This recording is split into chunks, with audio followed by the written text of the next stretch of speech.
Hotep, Hotep, Hotep, Hotep, Amon. Merci une nouvelle fois de nous rejoindre dans cette pyramide. Vous le savez, pyramide de la connaissance, de la lumière et de la vérité, puisqu'ici n'entrent ceux et celles qui ont 4 clés, véritablement. Une clé ne suffira pas. D'abord, la première, l'écoute. La deuxième, véritablement, il s'agit de la compréhension. La troisième clé indispensable, en ce qui concerne donc l'entrée dans cette pyramide, c'est donc la connaissance. Et la quatrième clé, ce n'est rien d'autre que la décision. Oui, la décision, parce qu'en réalité, quand nous sommes à l'ère du Verseau, il faudra, vous le savez, non seulement connaître, mais aussi décider.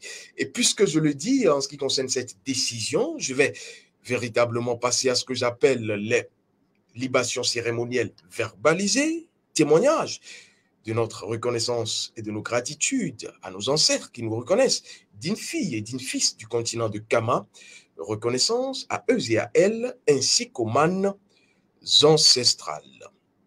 Alors, je l'ai dit, nous allons rapidement prendre, j'ai envie de dire, la thématique pour ce jour, et vous allez comprendre, parce que c'est une thématique, j'ai envie de dire, qui est dans l'air de l'heure, pas dans l'air du temps, dans l'air de l'heure véritablement, parce qu'en réalité et en vérité, on nous parle de plus en plus, et on le vit d'ailleurs, de nouvelles technologies.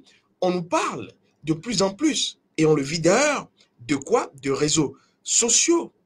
Mais ce qu'on ne vous dit pas, et ce que vous ne savez pas, c'est que derrière tout cela, il y a ce que j'appelle le détournement et le braquage émotionnel. Oui, détournement et braquage émotionnel, vous le vivez tous les jours, j'ai envie de dire, chaque minute, non-stop, de façon permanente.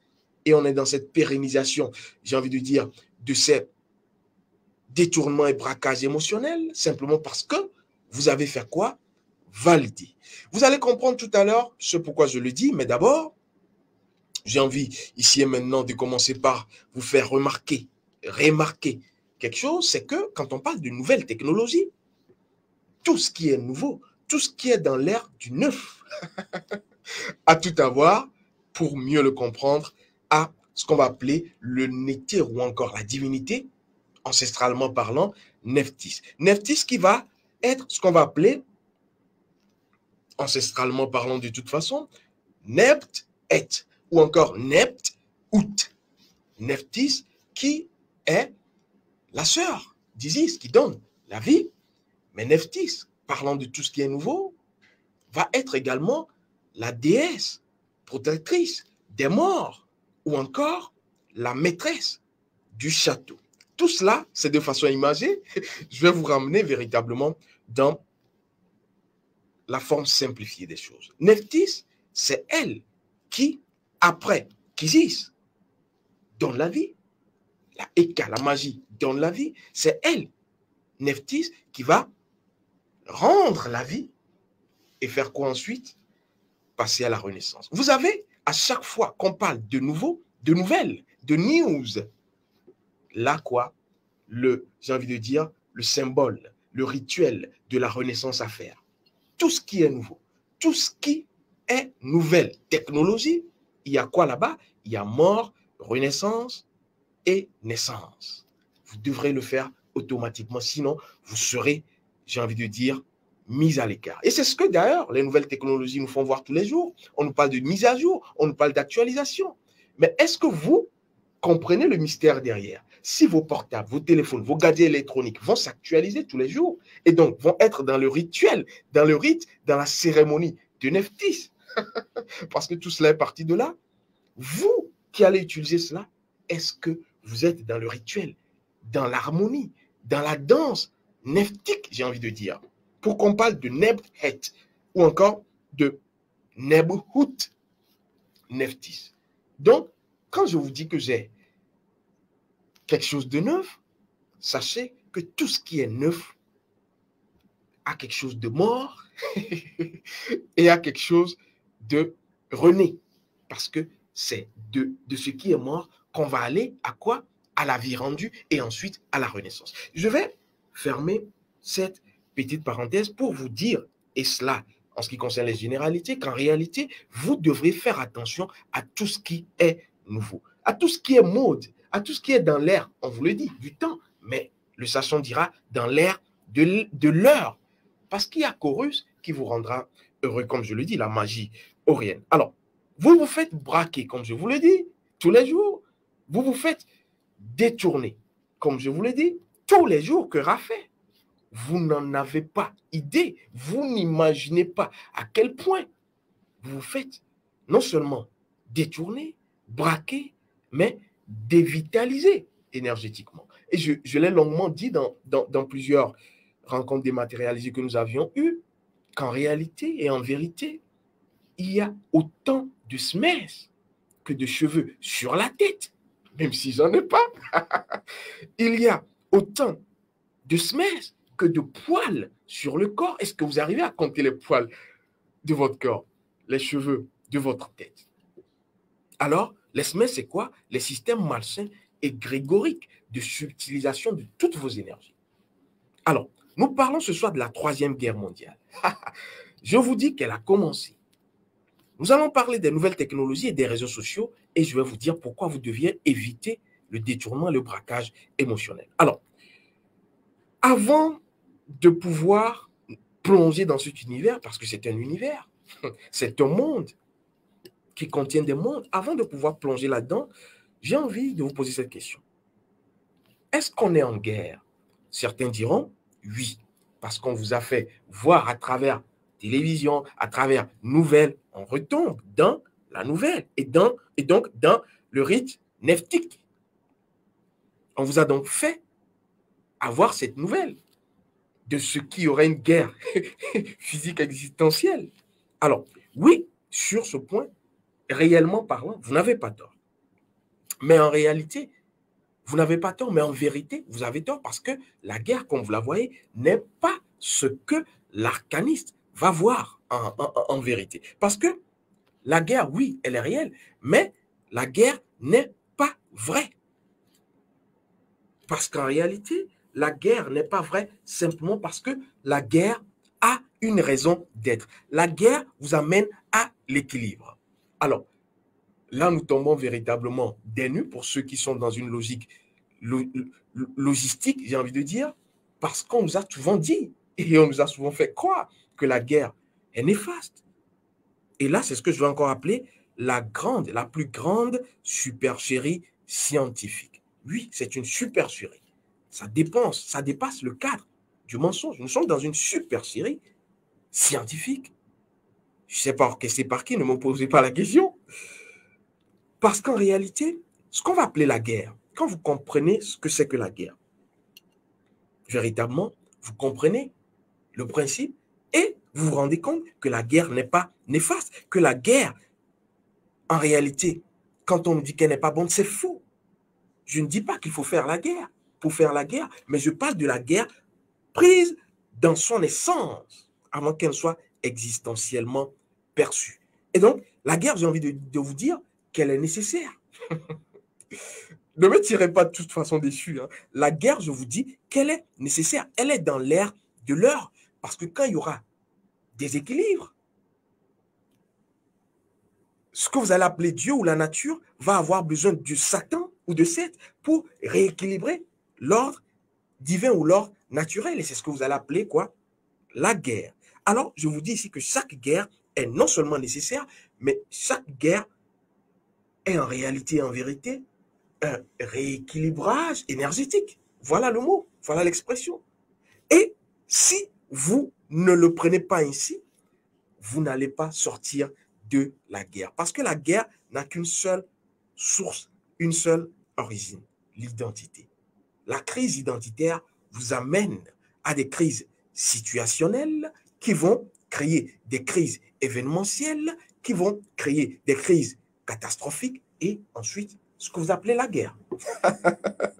Alors, prenons ce qu'on nous a fait voir. Nous allons faire un peu d'histoire, même si je vais appeler cela de l'histoire scientifico-ancestrale.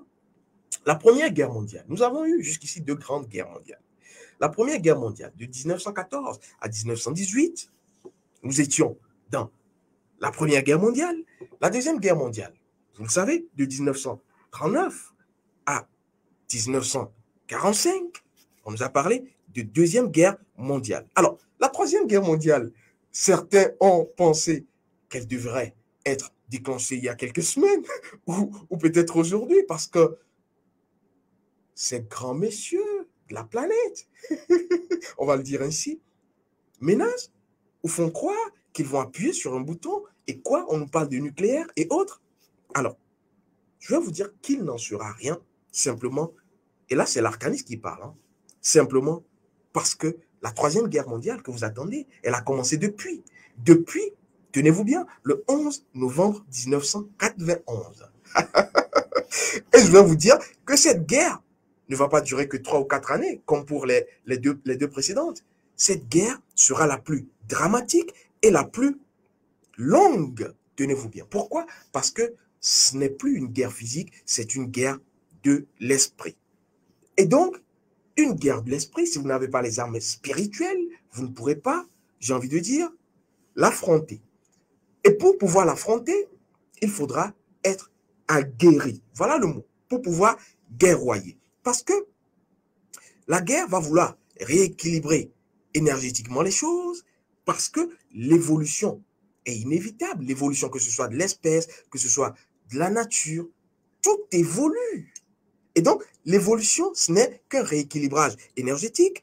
Et donc, les faibles seront quoi? Détruits. Les forts vont avancer, mais avec une autre conscience, un autre degré, un autre niveau de conscience. Et c'est pour cela qu'il faut actualiser vos connaissances, faire une mise à jour. Tous les jours, vos télévisions, vos portables, vos gadgets vous parlent, mais vous ne voyez pas, vous n'entendez pas. Et donc, comme je le dis, c'est une guerre qui sera suffisamment dramatique, suffisamment longue, mais elle ne sera jamais externe. Vous n'aurez plus de troisième guerre mondiale externe.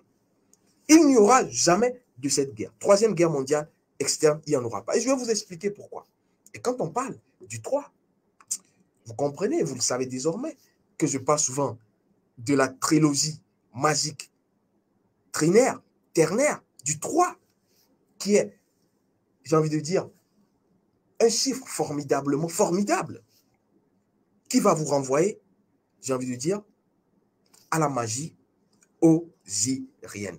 Le 3 va faire l'amour avec le 3, qui va encore faire l'amour avec le 3, et on sera dans l'ère du Verseau. Oui, c'est comme cela qu'on est arrivé à l'ère du Verseau. Ne vous demandez pas de vous réexpliquer cela. Alors, si vous voulez un dessin de façon plus physique et de façon plus comestible, allons-y voir les religieux, parce que c'est eux qui voient, mais qui ne comprennent pas. C'est eux qui entendent, mais qui n'assimilent pas.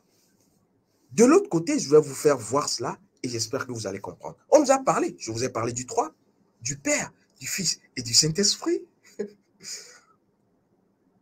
En réalité, ça c'est pour les religieux, et c'est ce qui est faux, c'est un mensonge scientifique, parce qu'on a voulu occulter la femme pour les ancêtres, pour la science ancestrale, la science du réalisme de la conscience, et tout ce qui est science authentique kamite, on parlera du Père, du Fils, et quoi?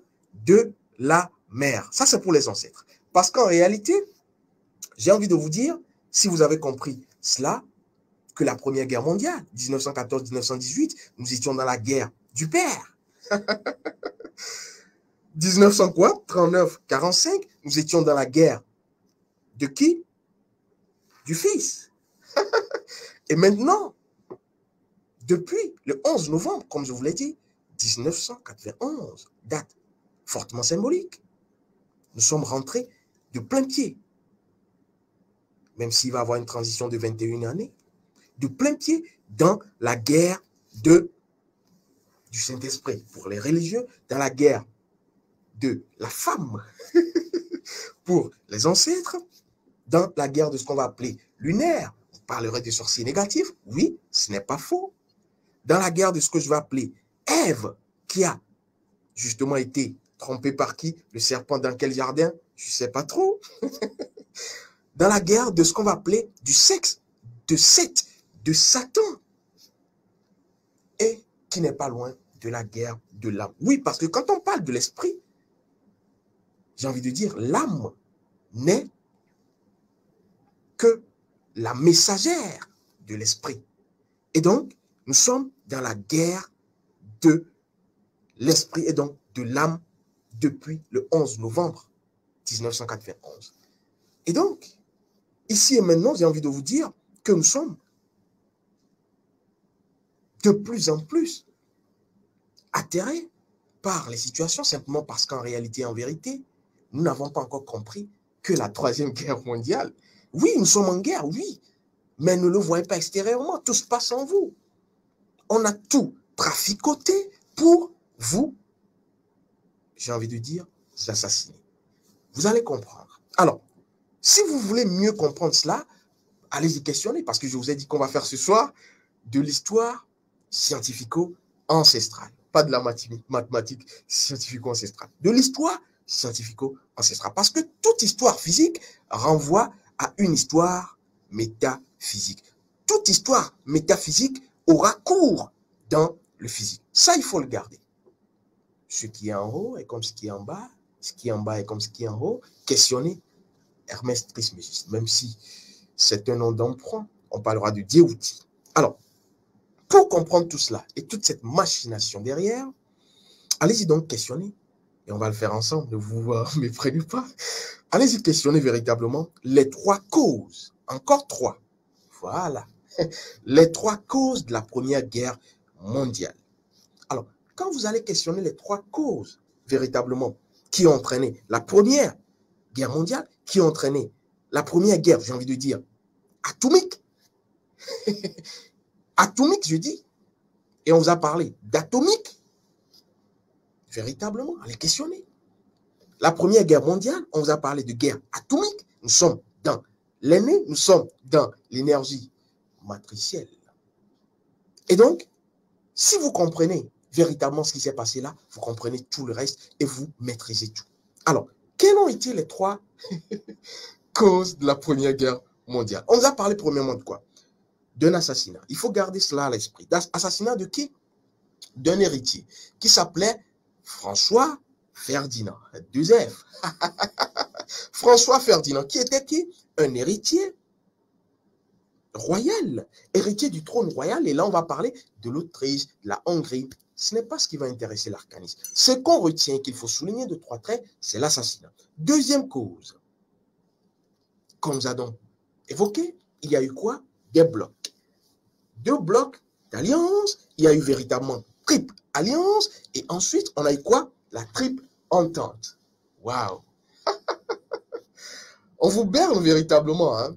En tout cas, les historiens historiques qui sont dans l'histoire de l'histoire. Je ne parle pas de l'historien arcaniste qui va être dans la métaphysique de l'histoire. Et donc, on a eu bloc. Vous allez comprendre. Et troisièmement, la troisième cause, la première guerre atomique. La troisième sera quoi? La course aux armements.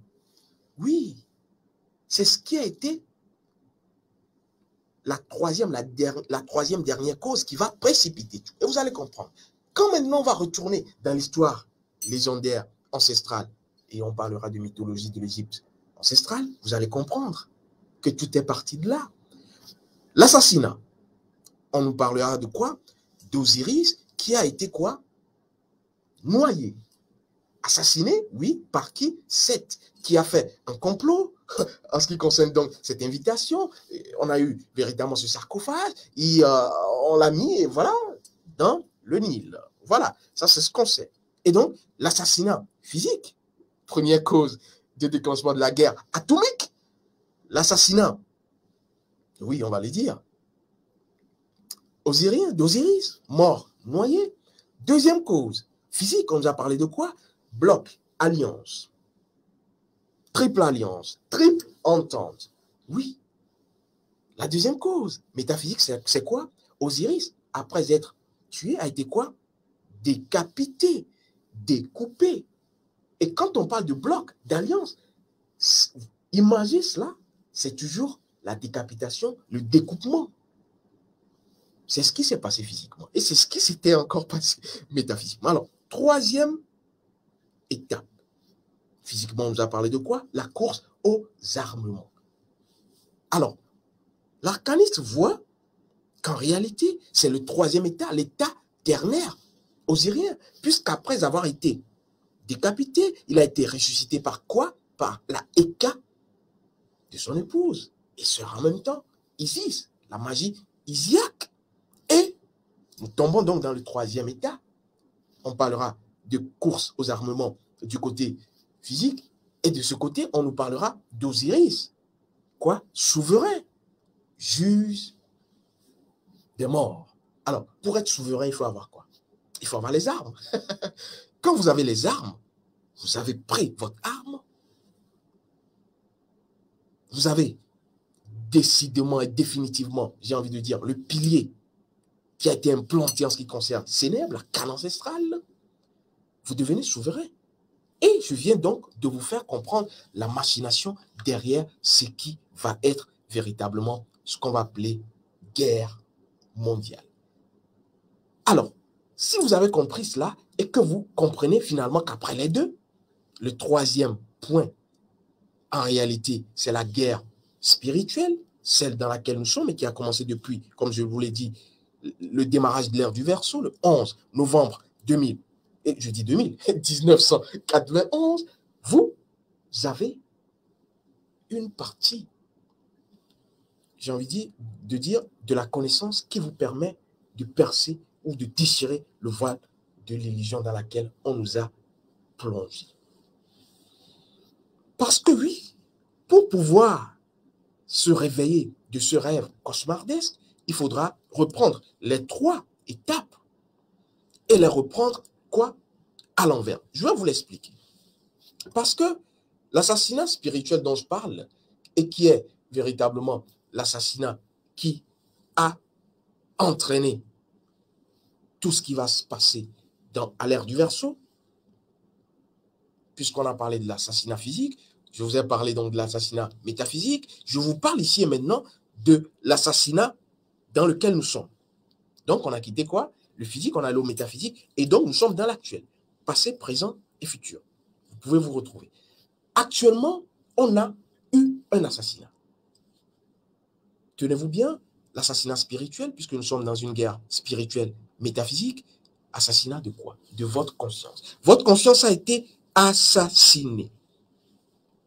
On ne va pas s'arrêter là, après l'avoir assassiné. Tenez-vous bien, on va décapiter votre conscience. Et ça, c'est l'ère du Verseau, je vous dis. On va décapiter votre conscience. À travers quoi? Tous les systèmes qu'on aura. Système de connaissance, système éducatif, système de réapprentissage, système politique, système sanitaire. Tous les systèmes que vous connaissez sont dans le cisaillement, dans le découpement, dans le découpage, dans la décapitation de votre conscience. C'est l'arcaniste qui parle. Je ne porte pas des jugements de valeur sur quoi que ce soit. Et donc, tous ces systèmes vont décapiter votre conscience. Nous sommes dans le deuxième élément. On parlait de bloc, on parlait de reconstitution, la Eka isiaque du corps osirien. Et quoi? Troisième point, je vous ai parlé de la course aux armements. Oui, vous devrez donc, et c'est pourquoi je disais, vous devez commencer par la fin pour remonter. Voilà, remonter, quitter Seth pour aller à Horus. Et donc, les trois causes, vous, pour pouvoir, à l'ère du Verseau, sortir tête haute, j'ai envie de dire, retrouver les hauteurs et vous y maintenir, comme le disait mon maître en sciences orientales, Y.B. Vous avez besoin de commencer par la fin. Et pour ceux qui me connaissent, j'ai l'habitude de commencer tout par la fin et de terminer par le début. Alors, ici et maintenant, course aux armements, troisième point, c'est par là que vous devrez commencer à l'ère du Verseau. Alors, parce que, comme je le dis, les armes à l'ère du Verseau seront quoi? Il n'y aura plus besoin d'armes extérieures, oubliez cela. Vos Kalachnikov, vos Satan 2, tout ce que vous avez là, mettez ça dans les tiroirs parce que tout se passe ailleurs. Ne vous méprenez pas. Et donc, l'arme que vous devrez prendre, c'est véritablement votre attention. Vous devrez reprendre votre attention. Non seulement votre attention, vous devrez reprendre votre présence. non seulement votre présence, vous devrez reprendre votre essence. Et on retombe dans l'identité. Qui vous êtes? Parce que quand vous serez dans les prêt-à-porter religieux, quand vous serez dans les prêt-à-porter spirituels 2.0 avec des rituels à n'en point finir, sans vous être connu, sans vous être découvert pour découvrir l'univers et les dieux, comme disait Socrate, vous allez faire ce que je vais dire, appeler du vagabondage religieux et spirituel.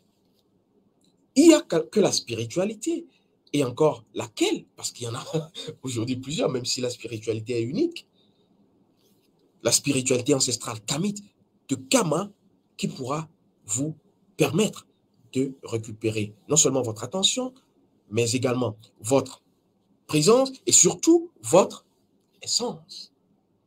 Parce que l'arme que vous devrez récupérer, et qui est le troisième point qui a entraîné la première guerre atomique, je ne dis pas atomique, atomique, et donc la première guerre mondiale, c'est ce troisième point qui doit être votre premier point pour remonter à Atum et pour redevenir votre souverain osirien. Et heureusement ou malheureusement, je ne suis pas dans tout cela, cette arme que vous devriez récupérer, qui s'appelle la connaissance, qui s'appelle l'éveil, oui, parce que c'est l'éveil qui vous amène à tout ce que j'ai précité, qui s'appelle la connaissance, cette arme va être embrigadée dans tout ce que j'appelle système malsain et grégorique de subtilisation de vos énergies. Oui, parce que on vous vole vos énergies. Parce que tous les systémiques, tous les systèmes vous pompent, vous dévitalisent au quotidien et de façon permanente vos énergies. Alors, si vous voulez un dessin, puisque j'aime être concret étant métaphysique, parce qu'il faut tout démystifier, je vous parle de vol d'énergie systémique. Et d'ailleurs, vous aurez remarqué que nous sommes à l'ère du partage d'émotions, comme de petits pains. Vous êtes là, vous écrivez avec quelqu'un. Vous êtes ouvert, j'ai envie de dire, ou ouverte pour les femmes. L'émotion se partage, se transmet. Et donc, vous aurez simplement, quand vous allez rentrer dans cet univers, si vous ne prenez pas les précautions, je vous parlerai de ces précautions à la fin de cette rencontre, vous allez simplement être dans le partage, parce que qui dit émotion parle d'énergie. Être dans le partage de vos énergies et vous êtes ainsi dévitalisé. Je vous donne 4 indices. 4 indices que j'appelle les 4 braqueurs, les 4 détourneurs et les 4 malfaiteurs. La bande de malfaiteurs, comme le disait un de mes professeurs, j'ai envie de dire, hein, professeur, oui, parce qu'en réalité, quand j'étais en exercice dans la 2e télévision nationale togolaise, je le recevais en ce qui concerne les émissions sanitaires et il appelait cela, quand il va parler véritablement de tout ce qui est pathologie avec ces agents pathogènes, vous comprendrez quand je vais évoquer les maladies numériques, il le disait, sur le plan physique, il parlait de quoi? De silent killers. Silent killers. Et il avait cette expression, bande de malfaiteurs. Oui, c'est sur le plan sanitaire, mais c'est encore plus accentué, accru dans le monde métaphysique. Vous allez comprendre. Les silent killers, comme je vais l'appeler, je l'emprunte justement ce vocable que j'ai toujours aimé, adoré. Les silent killers, les 4 grands malfaiteurs qui vont former cette bande de malfaiteurs dans votre existence actuelle et qui vont constituer les SMES que je vais vous citer, c'est d'abord quoi? La radio. Deuxièmement, tenez-vous bien, le téléphone. Ils sont dans la même veine, les deux. Troisièmement, vous avez quoi? La télévision. Quatrièmement, vous avez quoi? Tout ce que vous allez appeler télécom, télécommunications, nouvelles technologies. Voilà, nous sommes dans le 4e. Et si vous voulez encore un dessin que j'accentue, parce que tout le monde ne comprend pas au même niveau, radio et quoi? Téléphone, nous sommes dans l'oreille. Nous sommes dans l'oreille. À la radio, vous écoutez. Téléphone, c'est comme cela que les semaines ont commencé. Téléphone, vous allez écouter. On va mettre l'accent sur ce premier sens. Oui, parce que tout se retrouve et est contenu dans les sens. On va passer à la télévision. Deuxième semestre, c'est pourquoi il faut Tout ce que je cite là, vous devrez faire extrêmement attention. Vous ne pouvez d'ailleurs pas l'éviter. Ça fait déjà partie intégrante et intégrale de vous. C'est devenu une accoutumance, une addiction. Mais pour ne pas subir les effets néfastes, vous devriez accomplir un rite à chaque fois que vous rentrez dans ces univers. Parce que tout ce que j'ai cité, ce sont des univers. Et moi qui suis journaliste, je sais de quoi je parle. Alors, troisième semestre, puisque je vous ai parlé de la radio, du téléphone, pour parler de l'oreille, premier sens, je vous parle de la télévision, troisième semestre, qui va être les yeux, deuxième sens. Alors, on va parler de quoi? Des télécoms, télécommunications, pour pouvoir échanger, parler, et c'est là où on va parler de réseaux sociaux. Et là, nous sommes dans quoi? La bouche, la parole, le goût, un autre sens. Alors, il reste, je crois bien, si je me trompe, un sens quand même. L'odorat, c'est bien cela? Et oui, tenez-vous bien, l'odorat. Et donc, le nez n'a pas été écarté. Et je vais vous faire une confidence, je ne vais pas crier. Le Covid-19, le Covid-19. Ouais, la pandémie sanitaire. Ils vous ont fait quoi? Je pense que bientôt, je vais passer à la séance des mimiques, hein, parce qu'en réalité, oui. Et donc, cet autre sens, olfactif, le nez n'est pas encore totalement sondé. Covid-19. Et je vais vous dire, on va ajouter 9999 à Covid-19. On va ajouter 99999 à n'en point finir. Parce que la machine est toujours en train de chercher. Le laboratoire continue. Posez-vous la question pourquoi, au niveau des pharaons, la plupart du temps, quand vous allez voir les grandes sculptures et tout, voilà, on enlève le nez. On a enlevé le nez. Allez-y chercher, comprenez, trouvez et revenez. On enlève toujours le nez. Et donc, faites attention, on cherche toujours, on réfléchit toujours. Du côté du laboratoire sétien, je m'arrête une nouvelle fois. Mais je ne m'arrête pas définitivement parce que là, je ne peux pas vous mettre dans ces mondes sans vous donner quoi? Les solutions. Voilà. Je vous avais dit que pour pouvoir vous retrouver à l'ère du Verseau, vous devrez recommencer par la fin, par le 3, après le 2, et ensuite vous arrivez au point Orient, au 1. Donc on dira à l'œil d'Orius qu'il faut rechercher. Et donc on va vouloir éveiller le troisième œil. Waouh! Si je vous disais qu'il y a un rite tout simple, fort, ludique, pour pouvoir simplement voir ce que vous voulez voir à travers le troisième œil, et que vous cherchez depuis fort longtemps, et que j'appelle ce rite véritablement la technique des 3 R. Oui, la technique des 3 R. Le rite du regard de rêve. Je vous en parlerai dans une prochaine émission. Ce n'est pas l'objet en ce qui concerne cette nouvelle rencontre.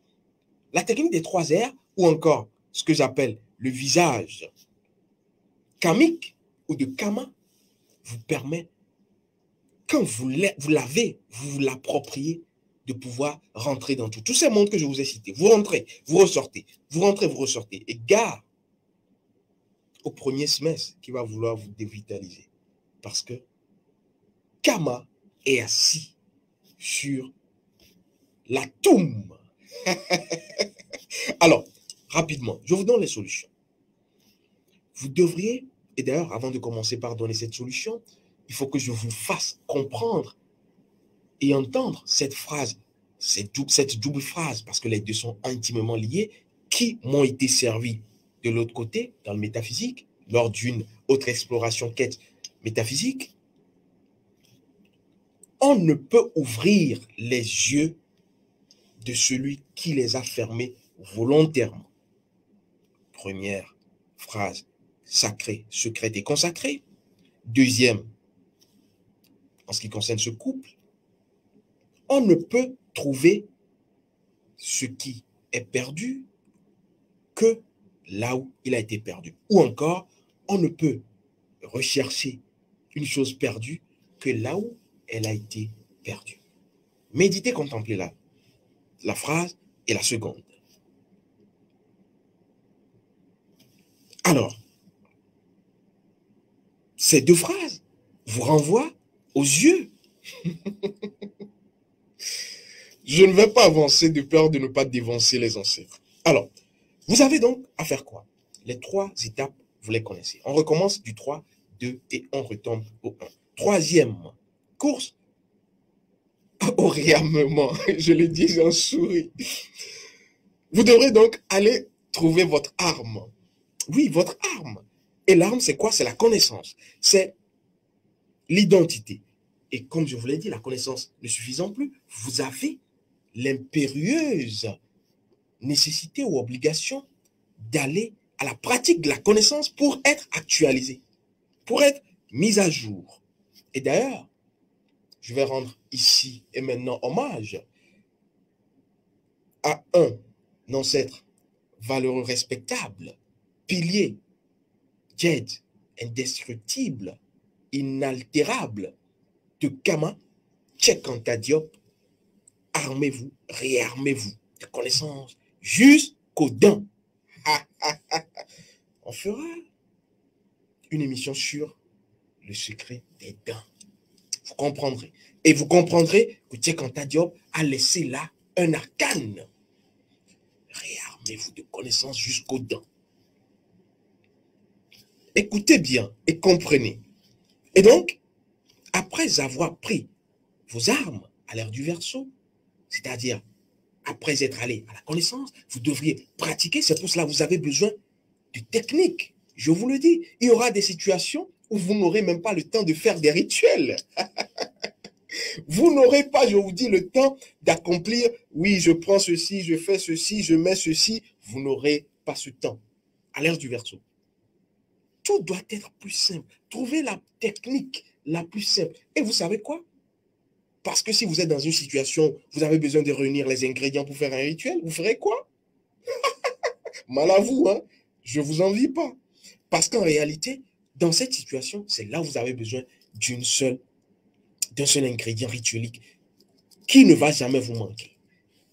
Et comme je le dis souvent, certains peinent à comprendre, je vais le redire. Votre âme, oui. Et donc, la connaissance des clés de votre âme. Quand vous connaissez votre rayon de vie, votre rayon ancestral, vous avez les clés et vous composez votre vaudou personnel, même si vous êtes nu quelque part et qu'il y a une situation et qu'il vous faut faire un rituel, quand vous connaissez vos principes, vous agissez sur votre âme et vous vibrez la vibration de la vie, pas de l'existence, de la vie, et l'existence suit systématiquement et automatiquement.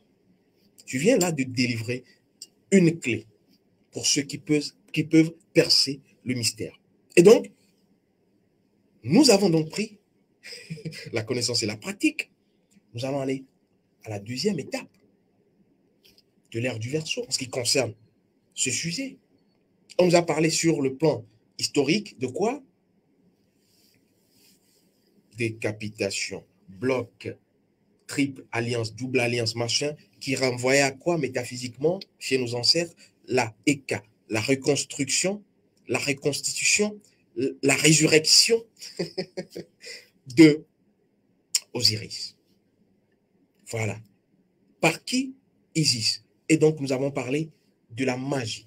Voilà, on retombe là-dedans parce que le deuxième point, c'est la magie. Vous devriez être magique à l'ère du Verseau. Sans la magie, quand on parle de magie, la plupart du temps, certains pensent que c'est négatif. Et ils oublient d'ailleurs que quand ils font l'amour, ils font de la magie. Ils oublient que quand ils respirent, ils font de la magie. Ils oublient que quand ils mangent, ils font de la magie. Oui, la magie est partout. La vie est magique. Le rêve est magique. La magie est un rêve. Et donc, vous avez besoin dans ce deuxième point de la magie à l'ère du Verseau. Et c'est pourquoi je vous dis, la technique la plus infaillible, c'est la technique basée sur votre âme. Le sur-mesure, la chirurgie ancestrale. Et non, ce qu'on va vous vendre, véritablement, vous le savez, les prêt-à-porter. Moi, je ne suis pas dedans, en tout cas. Je ne suis pas dedans. Et donc, quand vous connaissez les principes et lois de votre âme, principes et lois de vos ancêtres, je n'ai pas envie de vous dire que c'est un titre foncier inattaquable pour ceux qui s'y connaissent véritablement en immobilier. Alors, après avoir été à cette deuxième étape, qui va entrevoir le point orient, vous allez donc tomber dans ce que je vais appeler ce qu'on a assassiné au début. Et je vous avais dit, c'était la conscience. Vous tombez maintenant dans la conscience. Et cette conscience assassinée, vous allez la ressusciter, la reprendre. Et c'est ce qu'on va appeler l'éveil. Et d'ailleurs, pour ceux qui sont dans les formations, en ce qui concerne la deuxième formation sur la sanguité, comment implanter à jamais le pilier de la sanguité, ils ont déjà un rite qui ressemble à un rêve d'ailleurs. Parce qu'en réalité, c'est le rite, comme je vous l'ai dit, la technique des 3 R. Le rituel, du regard de rêve, ou encore le visage kamique, le visage de Kama. Quand Kama regarde, rien ne résiste. Je vais m'arrêter ici et maintenant. Je crois que je vous ai dit l'essentiel sur cette 3e guerre mondiale, sur les nouvelles technologies et ce que vous devrez comprendre quand on parle de nouveau, ce que vous devrez comprendre quand on parle de réseaux sociaux et comment vous devrez donc éviter le détournement et le braquage émotionnel qui ont cours quotidiennement. Ceux qui veulent se faire former, les portes sont ouvertes. Ceux qui veulent glaner les informations YouTubeiques, justement continuer donc l'aventure YouTubeique. Et je pense que l'ère du Verseau ne va pas vous YouTuber ou vous entuber. Merci de m'avoir accordé votre attention, votre présence et surtout votre essence, parce que c'est à travers cette essence que nous arrivons à opérer la magie existentielle. Hotep, Hotep, Hotep, Hotep, Amon, les ancêtres ont encore parlé.